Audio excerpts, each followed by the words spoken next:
Des sous-bois explorés inlassablement.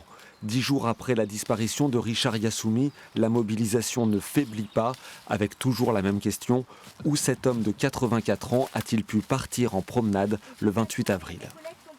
Papa, il a la maladie de Parkinson et il a un bras gauche hémiplégique.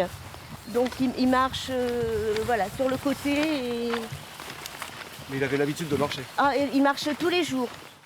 Richard Yassoumi vit dans une maison du quartier de Beaubreuil. Il est sorti à pied, sans téléphone, avec une carte bleue qui n'a pas été utilisée. Autour de ses filles, des dizaines de bénévoles, collègues ou amis, veulent garder espoir. On se répartit sur un chemin, on essaie de faire un qui va en face, à droite, à gauche, et puis après on se rejoint. Voilà. Non, on n'a pas de méthode, on n'est pas professionnel. On est remonté ici, on a fait toute cette partie-là et la carrière donc de l'autre côté. Un chien de la gendarmerie a aidé à définir un périmètre de recherche. C'est maintenant un chasseur habitué du secteur qui dirige les opérations.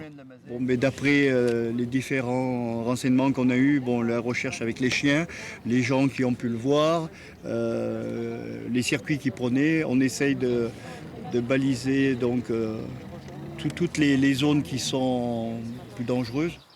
Les recherches vont encore se poursuivre pour ne pas laisser cette disparition inexpliquée. La famille appelle à l'aide les associations de VTT ou de randonneurs.